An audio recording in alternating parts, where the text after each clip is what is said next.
The heat over at CNN continues. The company recuperating following the firing of CEO Chris Licht now faces drama on the COVID lockdown front.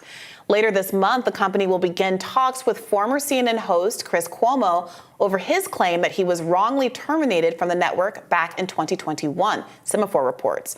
According to Semaphore, the proceeding includes previously undisclosed text messages in which CNN's parent company, then known as Warner Media, sought to use the network's close relationship with former New York Governor Andrew Cuomo to advance Warner's commercial interests. So the September 22nd, 2020 texts are reportedly between Governor Andrew Cuomo and CNN's then chief marketing officer, Allison Gollust, who left Governor Andrew Cuomo's office years prior, but remained in contact with the former governor while working for CNN, helping to coordinate his appearances. Now, according to Semaphore, Gollust messaged a request that Andrew Cuomo speak with Warner Media's studio chief, Ann Sarnoff, quote, "She's bummed you don't open theaters in New York, but perhaps you can hear her out." The following day, Cuomo reportedly called Sarnoff, who lobbied the governor to loosen restrictions on movie theaters, according to someone familiar with the exchange. As the Semaphore report notes, Cuomo has spoken at length about the hurt and embarrassment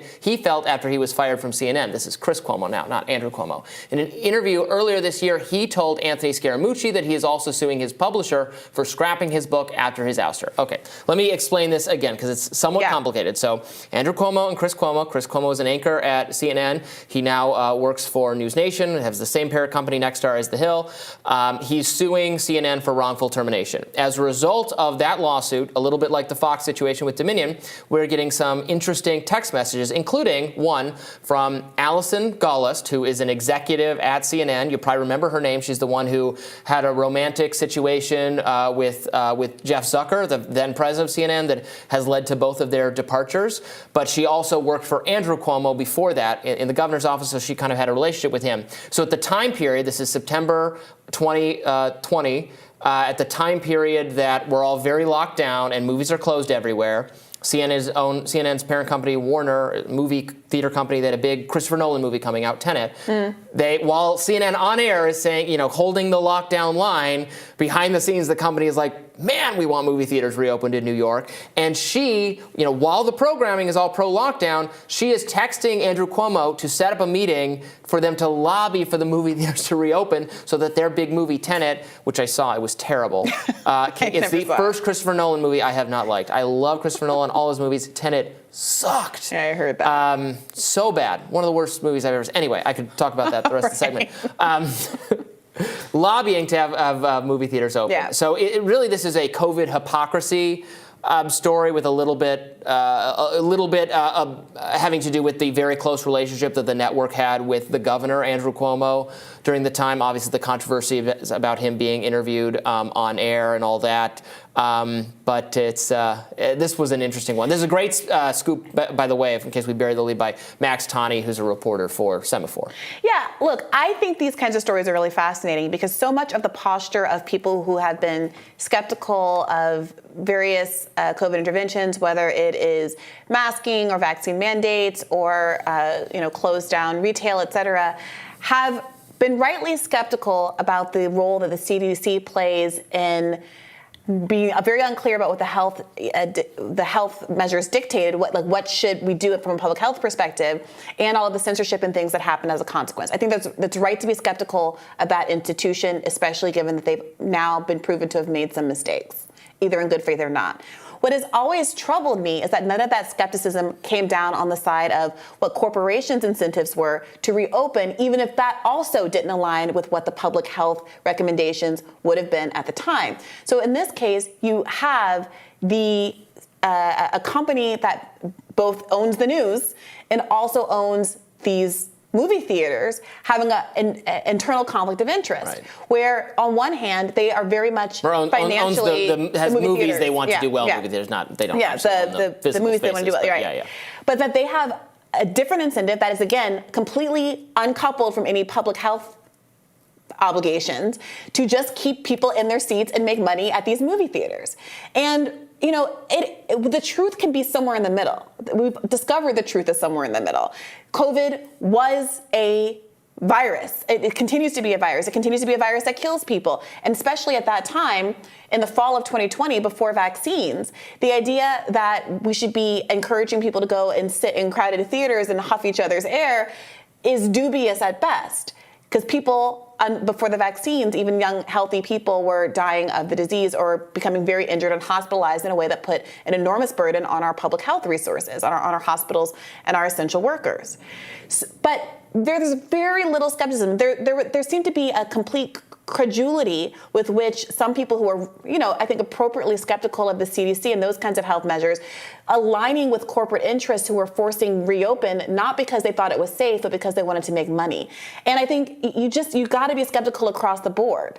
Well, I mean, yes, they want to reopen to make money. You're absolutely right. But I don't think these are exactly equivalent, because if the government forces things to be closed, they're taking you, the consumer's choices away. Whereas if the company has it open, that you could still choose to stay home. Yeah. You could say that's not a safe environment for me. Fair. Or you could go and wear a mask. Yeah. You could factor in what the CDC thinks with is it? Right, I don't know that we now think that movie. Right. It's not that I'm saying they're equivalent. Yeah. I'm just saying that there's this world in which it's like the government should be hands off. Okay, the government should be hands off, but the government is also designing liability shields so that they don't have to be responsible for either the negative implications of vaccine injury.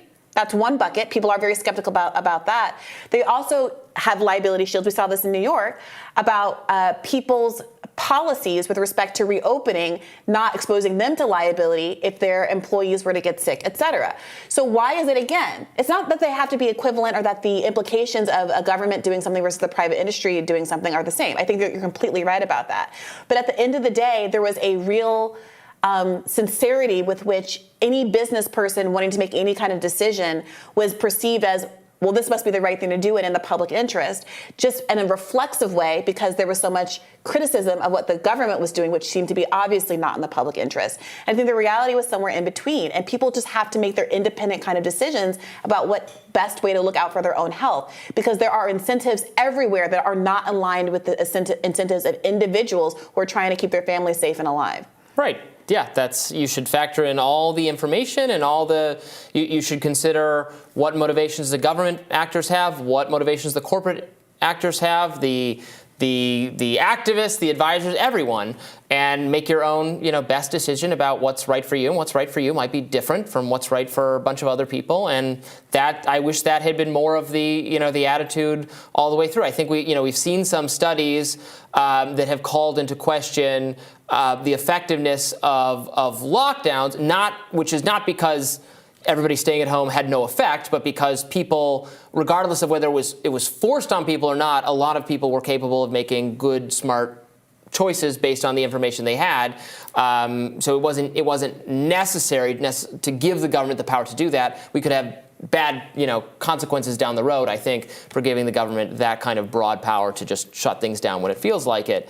But people should be empowered to, in a responsible society, make good choices for their own health. And I mean, the guidance on masking was so confused the whole time through. If they had said maybe we could have had a more open, a less lockdown society if the government had actually recommended the good higher quality masks. Right. And maybe they didn't say that. And, yeah. Well, right. I mean, they would have had to admit that you needed the higher quality mask, right? For a long time throughout the pandemic, it was like, no, any mask is good. Well, first it was don't bother. Then it was there were supply any chain mask. issues. So but that's not why they were saying that. Well, there were many cycles of this. First, they said that they didn't want to recommend masks because there were supply chain issues, and they wanted to keep the masks that they had for medical workers, for frontline workers.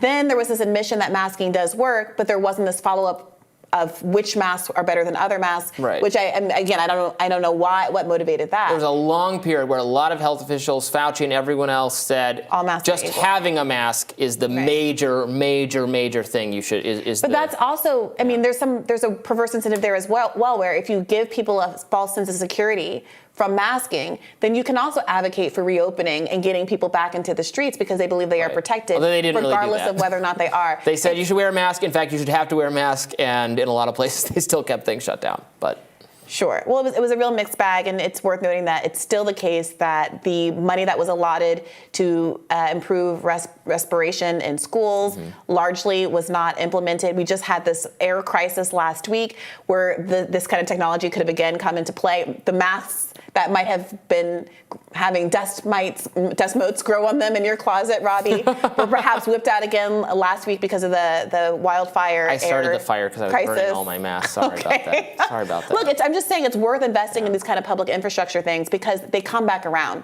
These crises tend to recur. Anyway, we'll have more Rising for you right after this.